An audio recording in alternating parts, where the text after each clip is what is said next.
Example number 2. Graph each function, describe the domain and range. Okay, so now we're going to put everything we know together to actually get a good graph of what we're looking at here. So if this was in vertex form, we could look at our function and say left, right, up, down, and move it around the graph. But it's not. You can't look at this and say, oh, right 6, up 5. It doesn't work that way in standard form. So from standard form, we're going to use what we've been doing, and we're going to find the vertex and the axis of symmetry and try to graph this. We've got two options, completing the square, or x equals the opposite of b over 2a. My leading coefficient here is 3, so we cannot complete the square. Again, we can, I just haven't taught you how to do it yet. And so far of what I've taught you, this leading coefficient has to be 1. So we're going to use a, b, c. A is the coefficient on the x squared, so 3. B is the coefficient on the x, so -6. C is the constant. And for our formula, x equals the opposite of b over 2a, we're not going to use our c value. So x equals the opposite of b. Well, the opposite of -6 is 6 over 2 times a, which is 6 over 6. X is 1. Now we need to find our y value. G of x is the same as y, and then we're going to substitute our x. So y equals 3 times 1 squared minus 6 times 1 plus 5. 1 squared is 1 times 3 is 3. Minus 6 times 1 is 6 plus 5. So let's see, 3 minus 6 is -3 plus 5 is 2. And I'm just going to -1, yep, 2. So our vertex is at 1, 2. So on your graph, we're going to go over 1, up 2, and we're going to put our vertex. Now, that also means that our axis of symmetry is at x equals 1, so our axis of symmetry goes like this. But in order to graph a parabola, you need at least 3 points. How am I going to get my other 2 points? And the answer is your a value. Whether you're in vertex form or standard form, your a value is still your a value. And your a value tells you to go over 1 something. And in this case, up 3. Over 1, up 3. Over 1, up 3. And now you can graph your parabola. So that's how we're going to get the graph of our parabola. Now our domain, left to right, all the x values, all real numbers.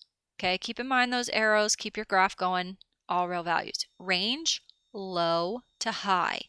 How low does this graph go? Well, it goes here to 2. And then how high does it go? It goes to infinity. So range 2 with a bracket up to infinity. Or if you like your interval notation, y is greater than or equal to 2, whichever one you want to use. Just like for your domain, you could have said -infinity to infinity. Letter B, p of x equals -5x squared minus 10x minus 2. Once again, we're going to graph. Can we use completing the square? No, because the leading coefficient is not +1. So once again, we're going to use our little formula. A is -5, B is -10, C is -2, x equals the opposite of b over 2a, and again, we don't use our c value here. So opposite of b is the opposite of 10, so +10 over 2 times a is 10 over -10, which is -1. Then we have to find our y value. So y equals -5, substitute -1 squared minus 10 times -1 minus 2. -1 squared is +1 times negative 5 is negative 5. Plus, because a negative times a negative is a positive, and then minus 2. Negative 5 plus 10 is 5, minus 2 is 3, which tells me my vertex is at negative 1, comma 3. So negative 1, comma 3. Now, once again, yeah, great. My axis of symmetry is x equals negative 1, but I need another 2 points. So don't forget about your a value. It's the same as it always was. So over 1, and in this case, down 5. Over 1, down 1, 2, 3, 4, 5. Over 1, down 1, 2, 3, 4, 5. Ooh, this guy's really skinny. And then he's going to go like that. Okay, domain, left to right, all your x values, all real numbers. Range, low to high. So how low does it go? Well, it points down, so negative infinity. It goes the whole way down. How high does it go? Up to 3. Okay, or if you prefer the other notation, y is less than or equal to 3. It doesn't bother me. Just know as a note, if you were to write 3 to negative infinity, that's wrong. You've got it backwards. You're not allowed to do that. No. Make sure you're writing it in the right order. Number 3, tell whether the function f of x equals negative 4x squared minus 24x minus 19 has a maximum or a minimum value. Then find the value. Okay, so remember, we talked about maximum versus minimum. And then you have to find the value. Well, first of all, does it have a max or a min? You should be able to tell. Why should you be able to tell? You should be able to tell because of that a value.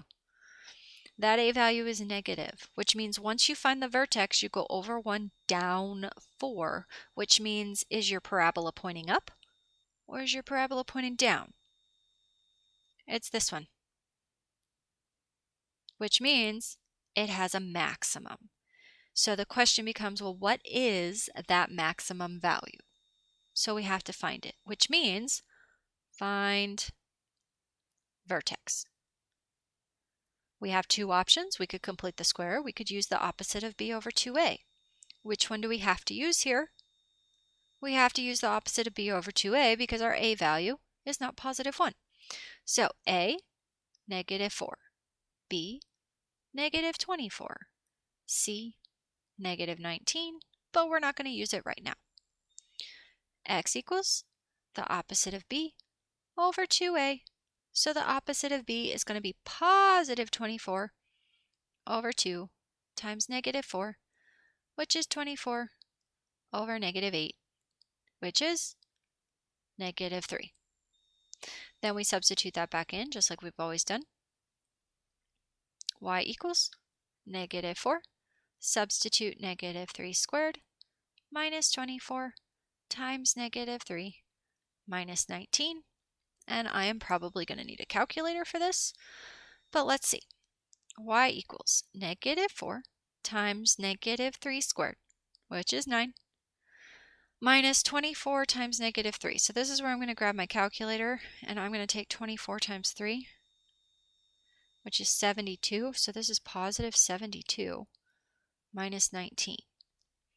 Then we're going to take, this is y is negative 36 plus 72 minus 19. And again, I'm grabbing my calculator. So negative 36 plus 72 minus 19.